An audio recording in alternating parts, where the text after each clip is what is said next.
Hello, welcome to the latest edition of Last Ball Boxing. Joined by regular Sean. How you going, Sean, down in Brighton? Yeah, all good, mate. Sun's shining, so can't complain. How about yourself?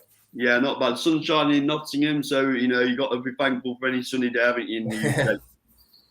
So, bit of an emotive subject, this one. Obviously, Anthony Joshua and Jake Paul are flirting with each other about the possibility of a fight. Toing and throwing on social media, Eddie Hearn getting involved. So, quite interesting. Jake Paul is a promoter, you can't fault him. The moves he's making in female fighting, can't fault him. Don't like him in the ring, don't like him calling himself a boxer. But you've got to admit, as a salesman, Sean, and as a marketing person, his quality, right, in terms of getting his name out there. Yeah, right. I think a lot of it is to do with the sort of world he's from in the whole YouTube Disney thing. So I think him basically being brought up in that environment was always going to lead to him being quite successful in whatever he may try to sell or promote. As for the fight, yeah, it's just a bit of a circus, really, isn't it? I mean, it's a non-starter for me. I don't think it will happen. I think AJ would rather genuinely try to go for a world title or fight real boxers. He obviously, well, neither of them need the money per se. So I just think maybe in the future they're working on something business wise and they're just trying to get them sort of names together and get the two of them out there linked together, perhaps. But as for a fight, I just can't see it happening really. Don't you think there's any possibility this might happen? I mean, I know AJ's got a lot of dollars or pounds in the bank, but if someone offers you a bucket load of money for a very easy night's work, which it will be for him, but then on the flip side, Sean, I'm debating with myself because also it could tarnish his legacy, right? And I don't think AJ is going to play the stupid games that Jake Paul insists on. No, I mean we've already seen AJ in one sort of a freak show with Ngannou, haven't we? So you could argue has that hampered his sort of career and legacy? I mean, it didn't really do a lot. Though, didn't it? Yeah, but I guess it doesn't really do a lot for his career, did it? Really, when we looked at who he fought afterwards in Dubois. So I guess it just all depends on what AJ wants to do. Does he want to be the 3-time heavyweight champion, like he says? Does he think he's got another run in him? Or is he just looking at it from a monetary perspective, a big event? They'll sell out any stadium, let's be honest. That's not even in question. So I guess it just comes down to motivation. How fit and healthy is he? Has he got it in his body to have another go to become heavyweight champion? Or is he just seeing it as a bit of fun, end his career and move on to the next thing?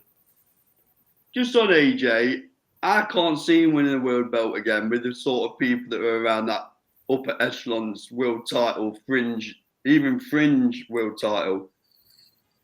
So I know Eddie Hearn comes out and gives it, if AJ fights anyone, it's a sell out and this, that, and the other. But he's got to be careful who he throws him in with because commercial value is dropping every time he gets beat, right? Yeah, and depending on who he fights, if he loses, his career's over. I think that's safe to say. I personally do think he can beat Dubois, as silly as that sounds. I do think he went in with the wrong tactics, and I do think it's an off night. A bit concerning of reports. Apparently, he's splitting or thinking about getting another new trainer. I don't think that's the right thing. I think Ben Davison. I'll admit, Sean, that advice Ben Davison gave him regarding rolling the dice. Yeah, I'm a big fan of Ben Davison, but I was scratching my head at that one. Yeah, especially when, let's face it, AJ was beat up in the 3 rounds previously and probably didn't have all his faculties with him. So, no, I agree fully with you on that one, mate. But yeah, I mean, we spoke about it a couple of weeks ago, I think. How many resets has there been with AJ? Does he just need to go back in there now? If it's his last fight, it's his last fight. I think he's got one hurrah left. As you can say, it's unlikely he'll win a world title, but I think he'll want to give it a go at least and see what's left for him. I do agree with you, and I've said it on the show numerous times that people just need to calm down about Dubois. I'm not sure how much of it was him being brilliant or AJ having a bang off night. Probably somewhere in the middle a little bit. Yeah, I mean, I generally thought Parker was going to beat him if they was going to fight. To be honest, so I've never really been sold on Dubois. I know he's improved, of course he has since the Joe Joyce loss, especially. But for me, the jury's still out on Dubois. I guess what I'm saying is I don't really know if he is generally a top elite fighter or if he's just fought the right guys at the right time. Yeah, AJ has got a conundrum on his hand though, because if Tyson Fury fight isn't there at the minute that we know of, but if he was to jump in and get beat again, does Tyson Fury really want to? I know it sells out, Sean, no matter how many times they both lose, but it does lose a little bit if AJ's coming off a couple of losses, don't it? It loses some of its prestige. Yeah, I mean, I think I'm right in saying it'll be something like he's lost 3 of the last 5 or 3 of the last 6 if he was to lose again. And no matter how you bill it, as you say, it will always sell out. It will always be the biggest heavyweight fight in this country at present. But yeah, just having that ring to it and having those stats attached to AJ in the fight, it just loses its appeal. As you say, you're bang on the money with that. Do you know what I would do if I was managing AJ? So Eddie, if you want to pick up the phone, I'm happy to send you an invoice for this bit of advice. I would throw him in with Dillian White as a needle match. So you can sell it as a needle match. It's 1-1 if I remember rightly, isn't it, from amateurs and pros? Yeah. So you can do it as a winner takes all match. And then you're giving yourself breathing space to get Tyson Fury back in the ring. If Tyson Fury isn't back in the ring by then, he's never coming back, right? No. And the British public would buy into Dillian White or AJ versus Dillian White, whichever way you want to put it. Yeah, that is a really good shout, and I suspect that's the avenue they should go down. This fight's not as appealing, and it's a bit of I guess you could call it an exhibition fight. I've just got a feeling they're going to do AJ and Chisora in the summer for Chisora's last fight. I know in the interviews Frank and Eddie done the other day, they were speaking about maybe both of them walking Chisora to the ring. Yeah. Then Eddie said, "Oh, what if he's with one of our fighters?" And I don't know. I know they're both good mates, but I just got some suspicion that that's going to be his last fight.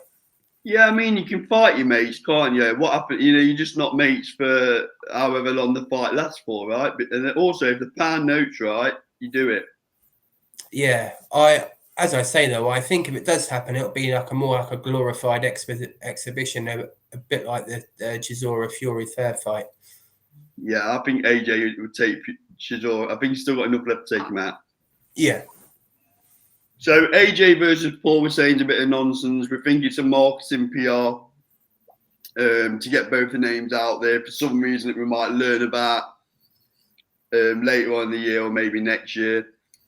So if we fast forward 12 months then, Sean, who would AJ have fought? Well, that's $1 million question. I think he'll probably fight like you say a White or a Chisora next if he looks good. As he did against Ngannou in that fight, I think they'll angle for a Dubois or a Fury if he's back. Okay, but I think he would have jumped in with Derek Chisora in the summer. I think Dillian White's a little bit out of favour at the minute. I don't know why that is, but it feels like he's out of favour. And are they going to give him a big AJ fight? Probably not, right? No.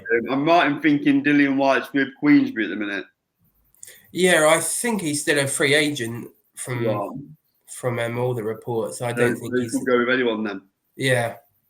Yeah, he's got a bit of rebuilding to do, Dillian White, I think, before he gets an AJ fight. But it makes sense, that fight does. It makes sense. Yeah. Yeah, absolutely. I mean, I doubt Dillian White will want to drop their levels too low, but even someone like a David Adelaide or a Lawrence Okoli before he fights AJ will be a good sort of benchmark to see what White's got left as well. Yeah, we can't go fighting in Gibraltar to jump at Wembley with AJ, right? Even at this stage, that's too big a jump. Yeah, absolutely. Let's see. Okay. Post your comments below. Agree, disagree. Post your views and we'll respond. Thanks for your input, Sean. Much appreciated. Thanks, mate. This has been Last World Boxing, proudly sponsored by SC Travel and LW Lipton Limited. See you on the next video.